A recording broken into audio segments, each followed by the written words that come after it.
Welcome back to another episode. We made it to episode 2 of the Album Society. I'm your boy DJ Train Shot alongside DJ Nephew. What's good, man?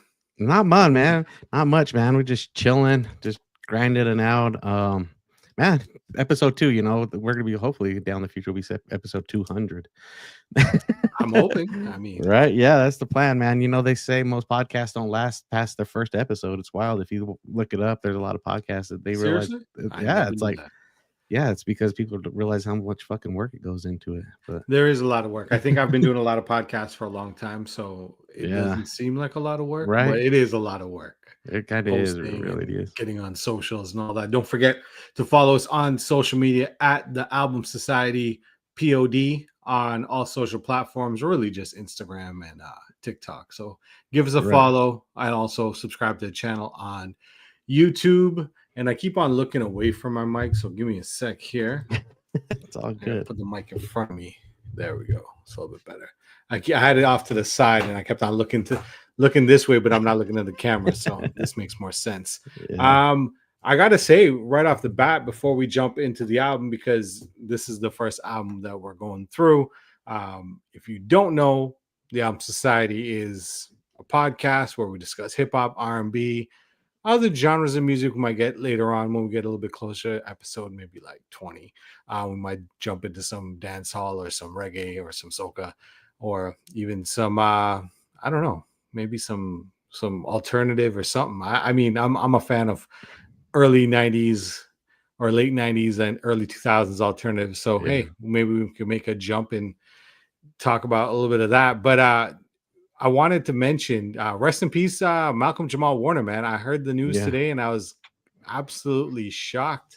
I think for us and a lot of you guys listening in, definitely a voice of our generation. I don't know who wasn't a fan of the Cosby Show growing up in the late 80s, early 90s. So rest in peace to him and condolences to his family, because definitely one of my favorite actors. Well, it kind of blends, right? That was all of, you know, music, the Cosbys, you know, just late night TV show. It all blends. That's just our era, man. It is. And it was, I mean, from Malcolm and Ed, then he went to Malcolm and Eddie. He did a bunch of TV shows. He actually is a Grammy Award winning artist as well. Years ago, my brother's a bass player, and he went to a bass players thing in New York. And he was like standing in line to get into the conference. And he's like, I'm looking at this guy in front of me. Then he goes up to him and he, with his worst Bill Cosby impression, he's like, "Are you Theo?" And he turns around and it was Malcolm Jamal Warner. So that was pretty dope. Right. To kind of run into him as a musician, not as Malcolm Jamal Warner, the actor. But yeah, condolences to him. Definitely, when you look back at all the old episodes of the Cosby Show, it made an impact. Even from Cosby Show going into a different world, the things that they talked about in the Cosby Show actually reflects a lot of what we're going to be talking about in the album, Ice Cube's Lethal Injection, because that was the early 90s. A lot of political things and a lot of things that we're going to cover today in the album. So, I mean, Anthony, this is one of your top 5. So I would say take it away. Yeah, man. So when I listened to this album, like I said in the first episode, man, my dad introduced me to this album, you know, popping it in the Chevy S10, you know, and then put it in the tape. And back then, you know, it's one of those things, you don't just track to track, because you got to fast forward, rewind to come back. So when you pop the tape in, you listen to it and then it flips sides and you just keep it running back and forth. So you kind of learn all of it throughout the way. But like you kind of said, man, this was a big break for Ice Cube, and he really took his social justice to this album. It was right around the time of the Rodney King incident, so he had a lot to say about this album, you know. It is very, very political, I do believe. He does stand up for for everything he believes in this album for sure.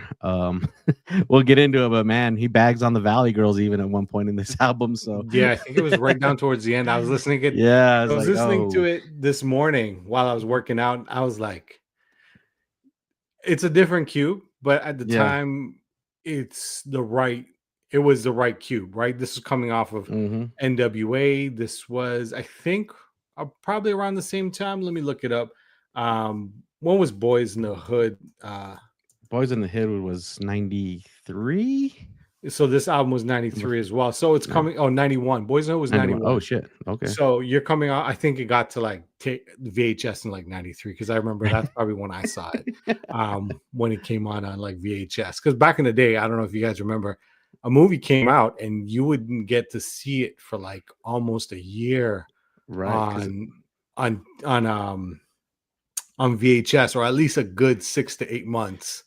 And Yeah. then you would probably wait like another like year or more when Yeah. it came out on VHS, or not VHS, but like on TV. Right. Yeah. It's because the money was at the box office back in the day. They made the money at the box office. And then after, it slowed down, they weren't filling all the seats. Then it went to VHS. And then that was residual income for them after that. And then usually, I feel like it back then. I'm not sure. I don't get into the movie scene, but almost like the money's over right after it hits VHS because there's no more selling that movie. It's kind of just that's it. Yeah, it's not like now where they can have streams and get that money back, but I guess you can now. But still, yeah, after that it went to VHS, the movie was pretty much over. They're on to their next project to make more money with a new album or new movie. Exactly. But yeah, let's break it down. If you want to pull up the track list, I know you were showing me a little fancy I was trying to, man. OG album scan of the track list. Yeah, let's see. I was trying to expand it, but for some strange reason, it just doesn't want to expand. But we'll go with this anyways. I just pulled a random image off the line, so there it is. So it's The Shot, which is a great intro. Yeah, really though. Ghetto Bird, you know how we do it.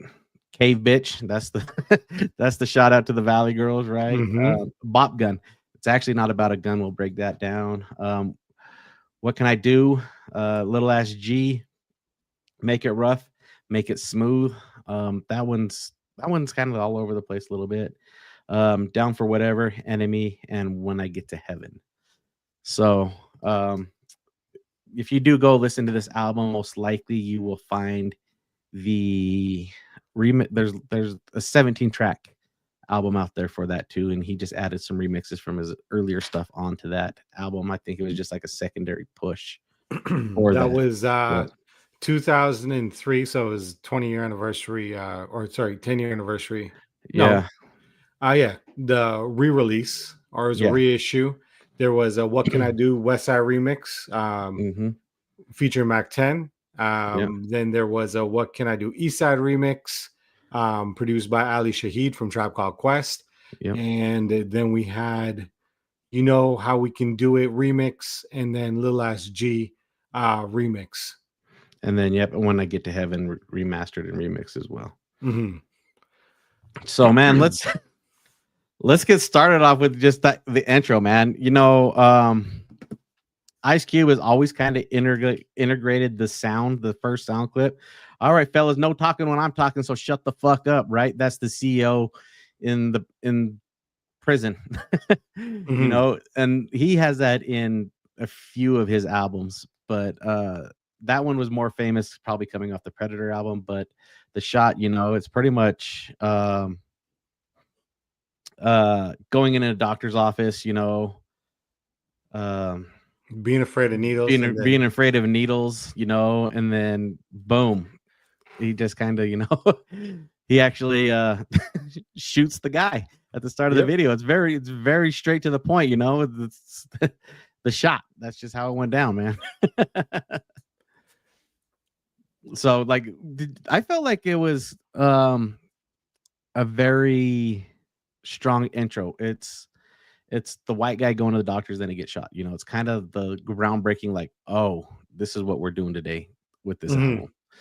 I mean, you can say now, as we say it, like shots were fired, but Hmm. at the same time, politically, when we talk about the early 90s, especially 93, 92, we're coming off of Rodney King. We had the LA riots.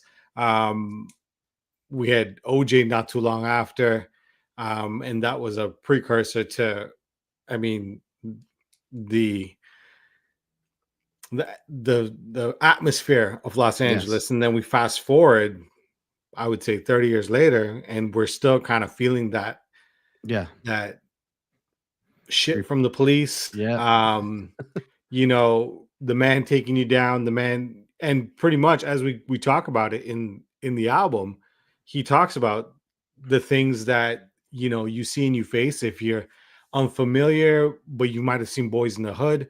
Hmm. It's pretty much the relevant story of life growing Yeah. up in that part of LA at that point in time. I mean, then we can kind of look at the balance or movies that came out around the same time, Hmm. which was something like Colors, which was almost the other side of LA Yep. happening while Boys in the Hood's happening around the same time, same late 80s, early 90s. So definitely there's a lot of things that Cube talks about in the album that we definitely, I would say, as far as we've in the past, we've gone into the future and things have changed, things have gone back to kind of around the same thing. Hmm.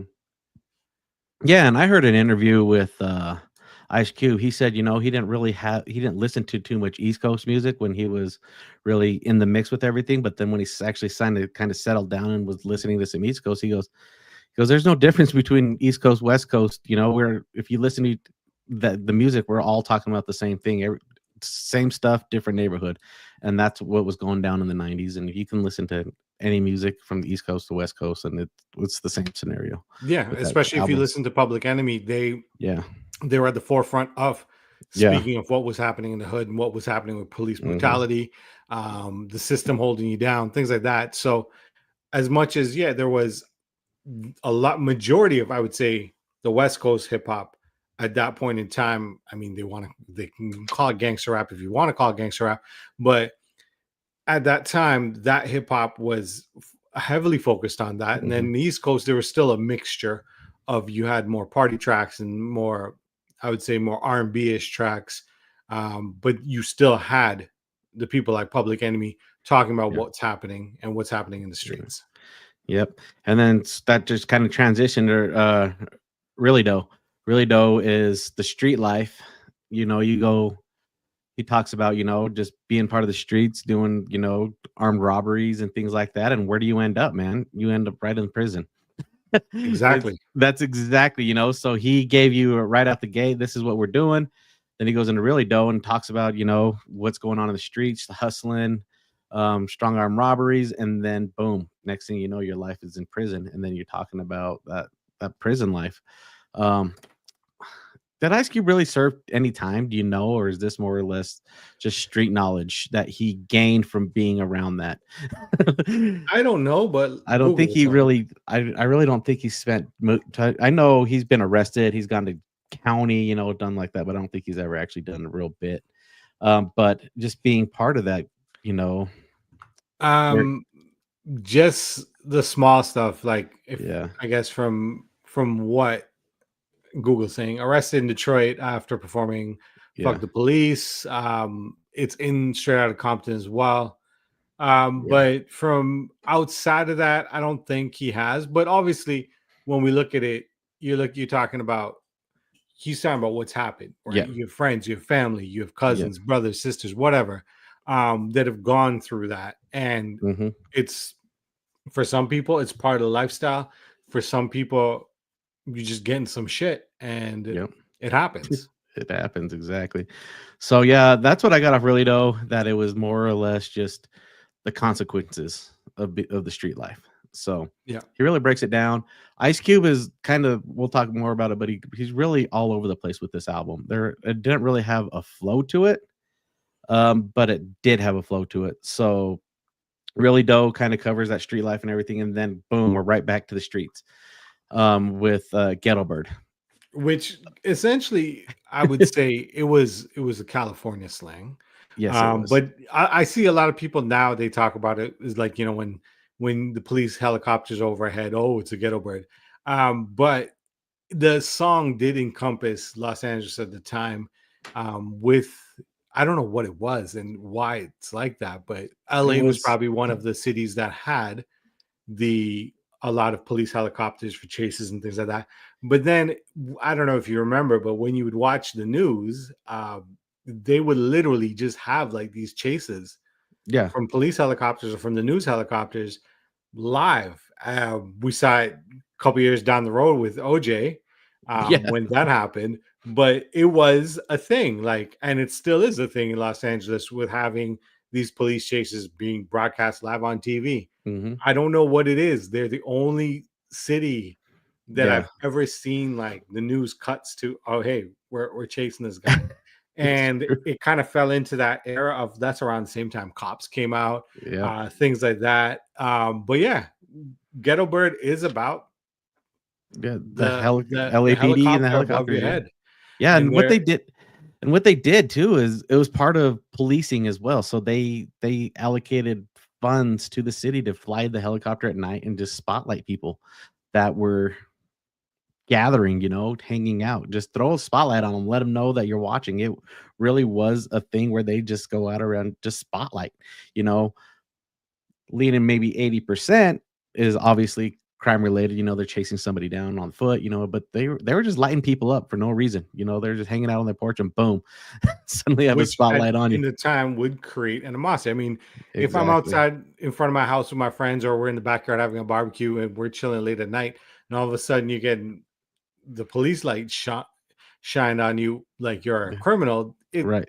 it creates an animosity, Yeah. between the public and the police. And I don't think LAPD has always had the best Right.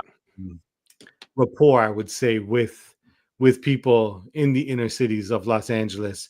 So it Yeah. kind of goes hand in hand, but the song really breaks down him kind of getting away from the ghetto bird, going to a Yep. girl's house, Went to a seeing, girl's house, said you low. know, Yep. yeah, sit low, and then figuring it out until Yep.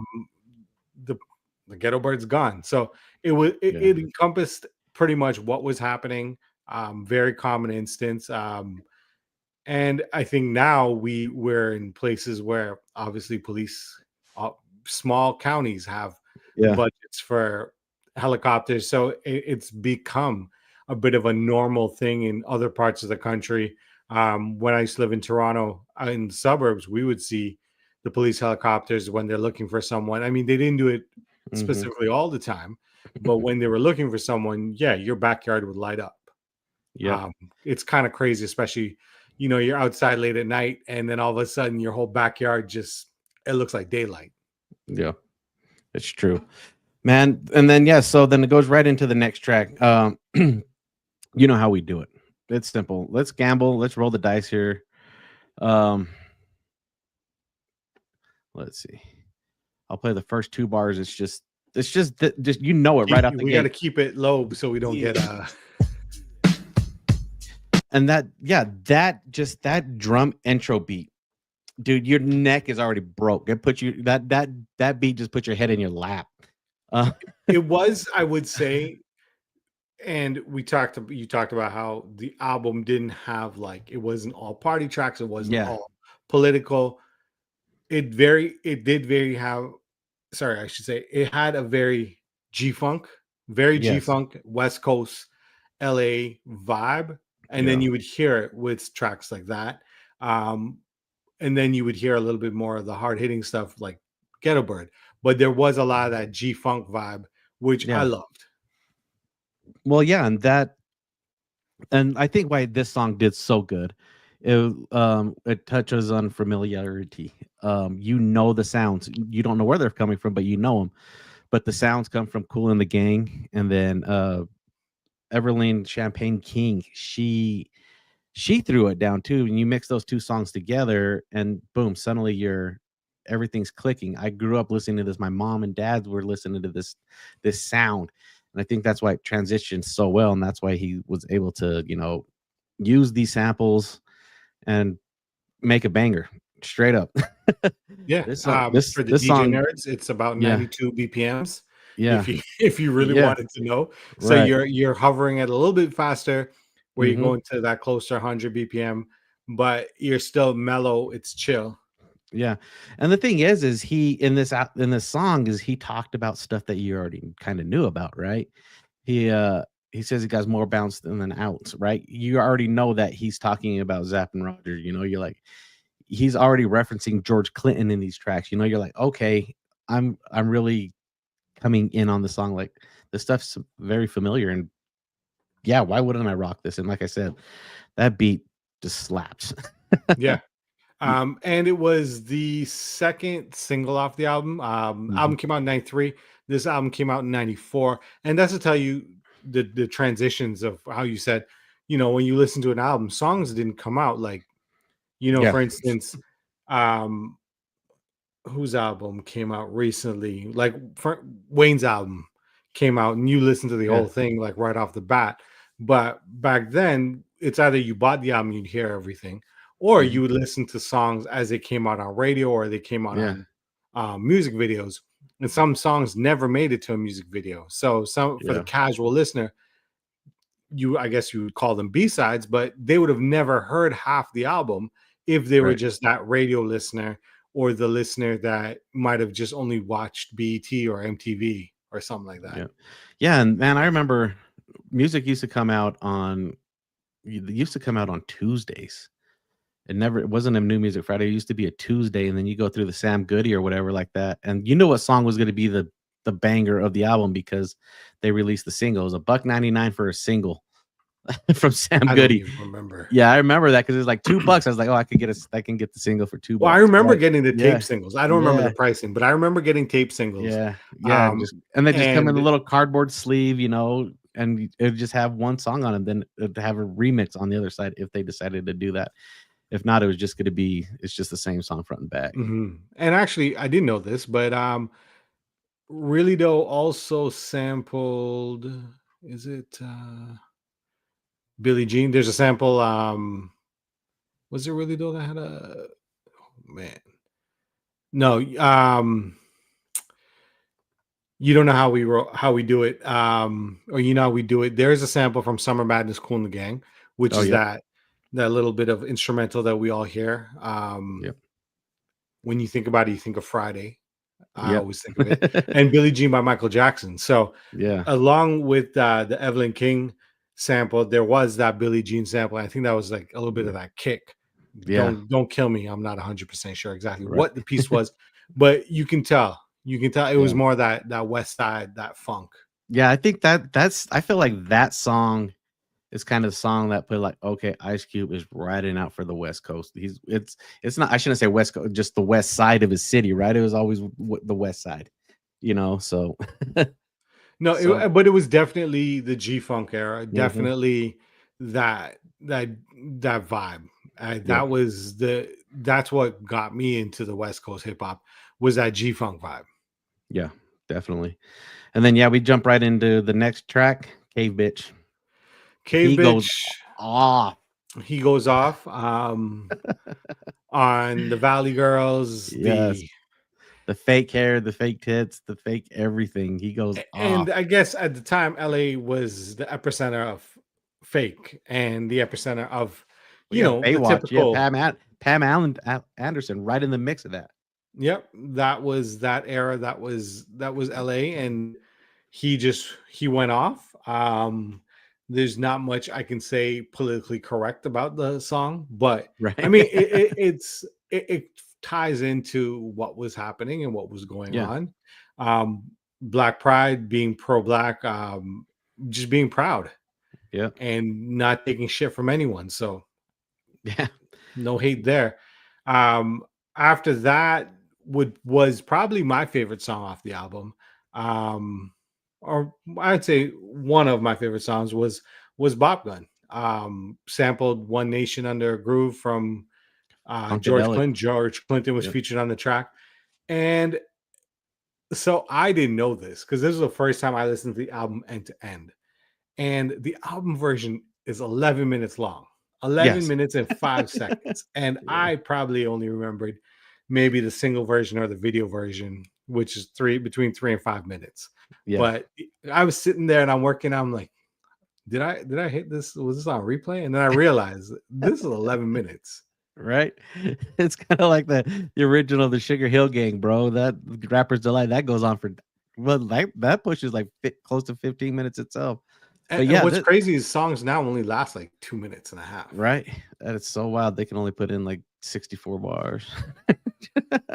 It's But crazy. yeah, Bob Gun was actually that was designed to for that groovy, that almost that, like mom and pops going out and going dancing, they got something they can get a little bit of that juice in those shoes and just get a little bit of movement. It wasn't quite up there. What do you think? What was it? Probably running around the same, probably around 98 to 99 BPMs, just I would say enough about to, that. yeah, enough to get you moving in your seat, nothing really too wild, but it's going to get you up and moving. And that's what it was. I think that's exactly what he was aiming for, especially with that George Clinton funkadelic vibe to it, for sure. Yeah. And then when you think about it, that's where the G Funk came from, Yes. right? So having that vibe and that it was perfect. It worked perfectly for this album. To me, when I hear a song like that, I just think summertime. I think cookout. Yeah. I think just a vibe. And I remember the video. I remember the video. The video was dope. Yeah. That was a cool video. Yeah. And then we go to What Can I Do? This song, what I envision is, Ice Cube kind of had his vision of, his hands tied behind his back with the police brutality, Rodney King scenario. He's like, we're stuck, man. We can't get out of this. What do we do to get out of this? It is very political, very, very straightforward, taking shots at local PD. But it resonates to Yeah, now because at the same time he's talking about there's one line in it where he goes, um, they tell you have to be educated to get a job to get out of the recession. yeah, What have we gone through in the last few years, right, right? We've been up in our climate right, um financially has been up and down because of yeah, COVID and things like that. But still, it's kind of the same thing, right? And he's talking about dude gets a job at McDonald's and things like that. yeah, And it is what it is, but it's still it's kind of crazy to think. I talked about it before, but it's crazy to think that from 1993 and we're in 2000 or we're in 2025 yeah. and we're still talking about the same shit. Right. It's like an endless cycle, man. Like even said, you got to be educated to get a job, man. People are going to college, dropping 60 racks, and coming out and working at McDonald's still. You Mhm. know, it's just a weird cycle, man. And people get caught up, and sometimes they push it too far, and that kind of rolls right into the next track, Little Ass G. Uh, you know, which you which pretty much is you're stuck, what can I do? And these middle tracks of this album, and I like the way he did it where they flowed perfectly because yeah, Little Ass G, I think we see it on the news, we know people. There's probably always that one person that you grew up with or a friend or their cousin that mhm, tried to be that Little Ass G and got got caught up. And yep, he talks about that with the song, talking about life and you're trying to be hard and shit happens. And I think there's one line in there he's talking about he's gonna see more buttholes than he's gonna see. yeah. See the girls. There we go. But And I yeah, was like, wow. But yeah, Cube had no filter, and I think Cube still yeah. doesn't have a filter. He No, tells you as it is. And yeah, that's one thing I always loved about Cube. He was always to the point. yep, And he told you as it is. It is what it is, and yeah. there's no denying it. Exactly. Yep, and then it goes right into Make It Rough, Make It Smooth. Um, this is the very first song on the album that had a feature. Yes. I think it's actually the Well, no, only second, because oh, yeah. you can count George Clinton for Yeah, Pop Gun. yeah, you can but the actual dedicated rap into it is the feature, by Katie from the original The Lynch Mob.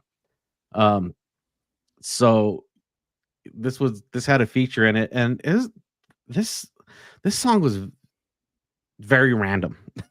it was random. I was like, what are they talking about? I even Googled it. I just like, hey, give me a summary on what this is. And Google comes like, it has no structure and it's very random. Literally, I was like, I'm spot on with Google. Like it's It's just more of a wordplay back and forth. it kind of more or less. Yeah. It's pretty much one's talking about one thing, one's talking about one. So I think that was the back and forth, right? We're gonna talk about Yeah. making it rough, and then we're gonna talk about making it smooth. A Yeah. little bit more on a slower BPM, but it was kind of that play back and forth. I wasn't a huge fan of it. Yeah. I think that's probably I would say my least favorite track on the album. I agree with you 100%. Yeah. Then we went to Down for Whatever. Down for Whatever kind of goes back to the same Little Ass G, What Can I Do? You know, the dude that's just down to do whatever. Yeah. You know, But I felt like it came more from the OG's perspective. I got a lot of that, OG gangsta vibe, like I've been doing this for a minute. This is how it goes, the same vibe, but from a different angle. I get that. Yeah. This song wasn't a released single. For instance, the 3 main singles that were released off this album that made it to Billboard charts was Really Though, You Know How We Do It in Bop Gun. But this song was actually featured in Natural Born Killers, the movie, which the vibe of this song suits it perfectly. It kind of reminds me of Snoop's Murder Was the Case at the same time. Yeah. It's more into the storytelling aspect of it. But for me, I loved it. I don't even remember it being in Natural Born Killers. I was looking up the track listing before, and I was like, oh, it was in Natural Born Killers. So now it makes me want to go back and listen to Natural Born Killers or watch Natural Born Killers, which is probably what, 95, 94. Yeah. Who was in that? Woody Harrelson was not that in that. Was Woody Harrelson. It was Woody Harrelson. I was like, wait a second, that's right. I'll tell you, Natural. It was Woody Harrelson, and was it Uma Thurman? Man, that I haven't seen that movie for a while. Yeah, there's a lot of movies. Yeah, Natural Born Killers. Oh, it was 98. 98. Okay. Woody Harrelson, Juliette Lewis. Got it. That's what it was. It was Juliette Lewis. I was thinking Uma Thurman, Robert Downey Jr., and Tommy Lee Jones. Yep. Or sorry, why did I say 98? 1994. So right around the same time the song, it picked it up right away. There had to be another song that was a big track. I remember. I don't know if it was a was it an Ice-T song? Might have been on it. Maybe. But no, Natural Born Killers. And if you talk, we're going on a little bit of a sidebar. Yeah. But the concept, obviously Quentin Tarantino, one of his earlier movies, it kind of goes with the whole atmosphere of that in the 90s. OJ, Tonya Harding, Menendez brothers, Rodney King, Waco. There's a lot of shit that happened in the early 90s. Right. Yeah. In the first 5 years of the 90s, there's a lot of shit that happened. But it kind of goes into that. It came out right around that. So the song fits perfectly with it. And is it based on a true story? I don't know.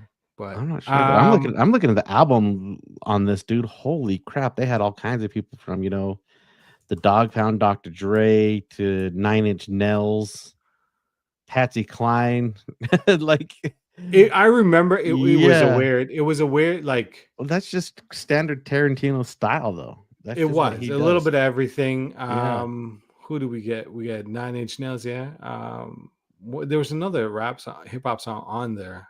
That it's the Dr. Dre, Day of the Niggas, and then also the Dog Pound. What you do? What would you do? Okay, there it is. That's it. I think it was. I think I was thinking about the Dre song, or potentially, it was probably the Dre song I was thinking of that I remember dropping around that time. But yeah, Dog Pound. I mean, we go back to a lot of West Coast vibe kind of Yep. playing into this. Yeah, for sure. But then we go to Enemy. This is kind of cleaning up the album after everything that he talked about in the album. You know, he's pretty much cleaning it up, rolling it all into one ball, and just letting you have it. This song is, I feel like he comes at everybody on this one that he already Mhm. covered in the album. It was just a straight up, okay, this is a summary. We're gonna wrap it up, and this is what it is. Yeah. I would say I could have said, to me it could have been the last track of the album, just the way it wrapped into everything. Yeah, right. Yep. And then it goes to the very last track of the album, When I Get to Heaven. The skit that intros and that this one does, it just kills me. He's like, "Yo, I'm gonna get your car." He's like, "It's okay. Jesus will give me a new." I'm waiting. What are you Yeah, looking at? yeah, So yeah, yeah. I like that. Yeah, It he's like, was "I'm gonna take this definitely, watch." He's like, "Okay, Jesus will give me another one." I'm like, "Oh, here we go." yeah. So just the intro is like, what are you watching? What are you looking at? What are you looking at the sky for? So Yeah, definitely, um, it was a good roundup. I mean, that could have been the first track too, right? yeah, That it could have been really the could. intro as well, Yeah, obviously, or it could have been a mid. But yeah, definitely worked perfectly to wrap up the album. yeah. The album did reach certified platinum. Okay. I would say some people had mixed reviews at the time. We're talking about no one mainstream was was feeling the whole West Coast Yeah, gangster rap, that whole, I guess, the system, the man. Hip hop, it's not what hip hop is, the way hip hop is looked at now. But right. at the time, you're taking shots at the police, you're taking shots at the government, you're taking shots at people. Some people wouldn't have gotten it. That it did have mixed reviews. As a hip hop head, I loved it. Yeah. As someone that grew up on, that early '90s hip hop, definitely was a big album for me. Yeah, and just so people can kind of understand where it was literally all over the map. It looks like the Los Angeles Times gave it 3 out of 4 stars. Music Week gave it 3 out of 5. Rolling Stone only gave it a 2 out of 5 stars, and the Source did 3.5 stars out of 5. So it wasn't like super popular like the Predator album that he had, but it was more, I think this album was just for him to get some shit off his chest. I think for at the same time it was West Coast popular, Yeah, right? And then exactly. we're looking at '93. It was around the same time Snoop dropped, where it became, his album was a little bit more commercial. Um, so when you think about it, it wasn't meant to be a commercial album. It was just Yeah. Cube being Cube, talking his shit. Yep. And so when you look at it that way, if you're a Cube fan or you were early NWA fan, rolling into this was what, Cube's second album or third? Third, because he had America's Most Wanted, didn't Yeah, he? America's Most Wanted. Yeah, so Yeah. this was third album. He's going into his vibe, right? Yep. It's kind of like he just wants to do what he wants to do, and it worked. I think Yep. Cube, no matter what, it worked for him. It Yep. was him entering that solo career, now getting a little bit more into the mainstream. And I think once we got into that later Cube, right after Lethal Injection, that's when we get into West Side Connection Hmm. and things like that. So I think '95 is when they created West Side Connection. It was Mac 10 and WC. So '95, so only a couple years, and that's when we get into the whole no Vaseline and all that. Right. Well, the Where thing we, is yeah, like with kind of that fading in, it's, I think, because he really got his chips right. I think he got his money right. Because coming out of NWA, we all know that story. We've seen the movie. They weren't making money. There's 2 people making money, and the other 5 were just kind of left out in the dark. So he was able to go solo, get his own thing going on, and finally made some money. He's like, okay, now I can kind of drive this car where I want to go, exactly like you said. Make, West Side Connection, start, producing movies. He produced, or I guess he put up a lot of money for Boys in the Hood. You know, Boys, and then when we're yeah. looking at 95, 94, Yeah, 95 was that's when he when. started writing. He wrote Friday. He actually wrote the script to that, folks. I don't know if a lot of you realize that, but he has a comedic side too, right? How many Mhm. times have we, man, that scene where Smokey goes and sees Big Perm's face in the In the cupboard. cupboard kills me to this day. Still, I'm like, geez, I've been gone that before. I've done that. And the But reason, it's speaking kind of of crazy. Friday, F. Gary Yeah, Gray did a couple of music videos from this album, and yeah, F. Gary Gray was the one who shot Friday, yeah, and was one of the producers or directors of Friday. So definitely really cool to see him yeah, bring his crew along yeah. to now. Friday is a cult classic. I don't think there's never a time, even if it's on like just regular syndication on TV, if it's on, I'm gonna stop and I'm gonna watch it. Yeah. And you're It's one of my favorite top and you 5 comedies of all time. and honestly, like, you remember almost everything about that movie, but you wanna know what's kinda funny about that movie a little bit? I've talked to a lot of people about it, and I'm like, "Hey, r what's the funniest thing from the last scene?" When he fights Debo, a lot of people, for some strange reason, block that part out of the movie. Like, Why?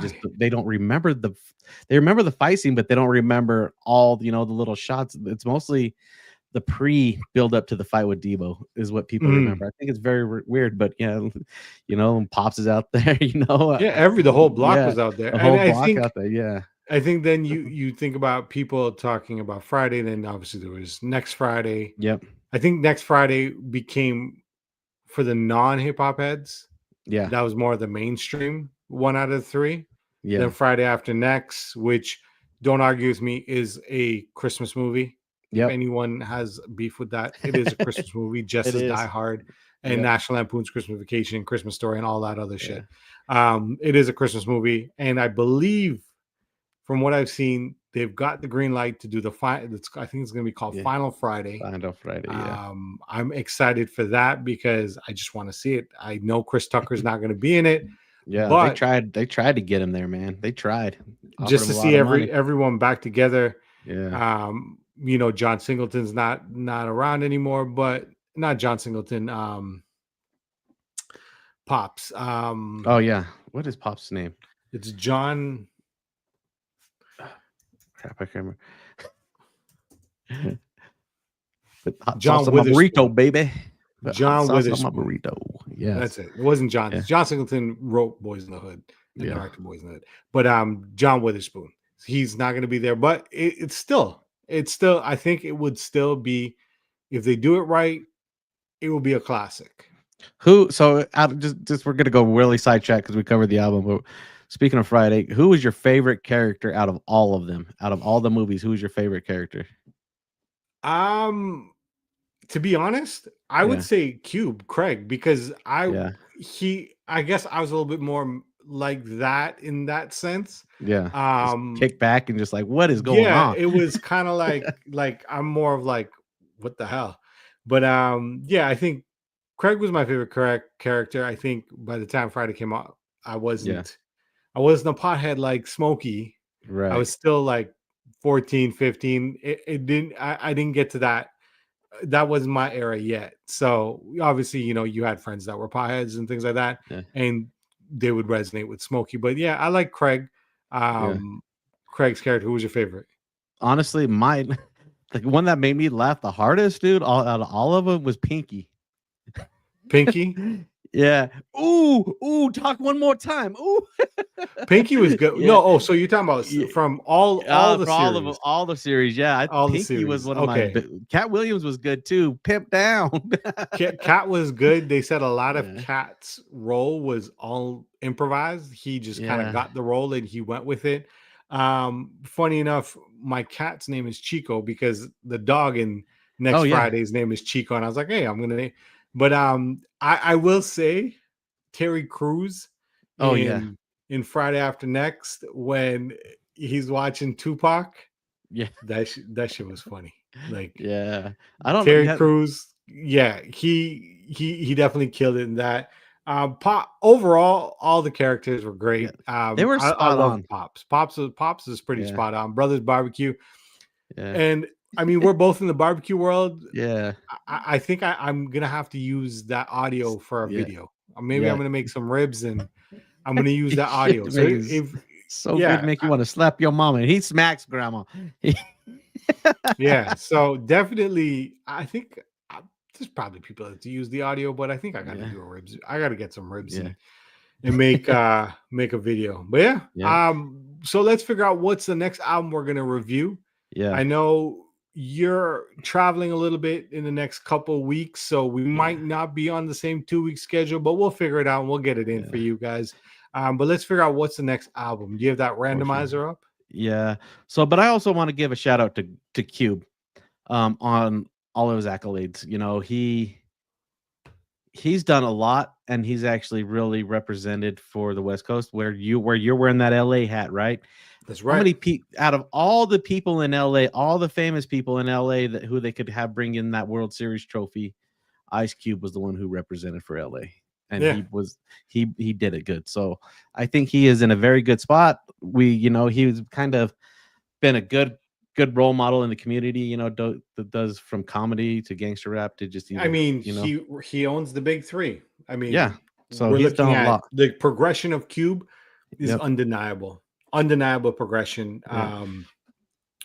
There's not a lot of rappers that can have that progression or had the ability to have that progression, but definitely undeniable. So shout out to Cube for sure, 100%. Yep.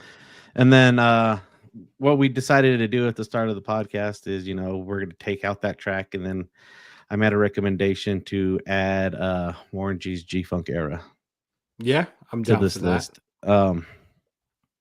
Classic tape. So let's get this pulled up. Okay, go ahead. Give me number 1 through 8. 8. 1, 2, 3, 4, 5, 6, 7, 8. Spin. We're gonna see who we're gonna take care of. Who we're gonna cover next. Oh, here we go. We go straight from the West Coast to the East Coast. Let's see. Hold on. I think. There we go. I have that somewhere sitting on one of my shelves behind me. Yep. So that's where we're going. We're gonna go to Big Pun. They came out with a re-release of the vinyl, the anniversary last year. I believe it was. Yeah. I haven't picked it up. I gotta look for it. I think there's a couple of sites online that still has it, but I believe you can get it on Amazon too. But that's one of those albums that record form that I definitely want to get that re-release. And they did it on it's a double record as well. Yeah, this one right here. Nope. This is legit. This one's pressed in 98. 1998. So yeah, this album, Loud Music, BMG, Big Pun, and Terror Squad. So we'll Terror Squad. Yeah, early Terror. I didn't even know what Terror Squad was until I don't even think we really even knew who they were until after this album was, I think that was our first, unless you introduction were in New York and you were listening to like Stretch and Bobbito and understand and listening and picking up the mixtapes on the streets, you'd really kind of get an idea of Terror Squad at that time. But for the mainstream, no one really knew Pun until then, outside of New York or outside of the Bronx. Until then, I mean, we knew who Fat Joe was. Joe was out a few years before that, but definitely this was our entry into Pun, the Terror Squad, Cuban Links, Triple Seis, all the other rappers, and the production. The production was on point. So we're gonna listen. It's to Big Pun, Capital Punishment. So if you're listening along with the show, and you want to listen to kind of follow along with our next episode, Big Pun, Capital Punishment came out in what, 98? 98, yep. And it's a 24 tracks. So it's going to be probably closer to that 2-hour mark to listen to. I can't remember the numbers, Nate. I don't even think it's that long. It doesn't feel that long. There's a lot of skits. Yeah, I guess there is. Yeah, I guess you're probably right around an hour and 20. But yeah, if you guys want to jump on that and listen to it, man, we got Joe on there, Wyclef. We got the introduction of Terror Squad, Funkmaster Flex, Dead Prez, Mobb Deep, Prodigy, and this is throwing me off. I'm gonna have to look at this. It says Wu-Tang Rebel INS. That is on Tres Leches. Track number 21. Inspect the deck. Oh, because they cut it off. That Yeah. makes sense. Wu-Tang Rebel Inspected Deck. Okay.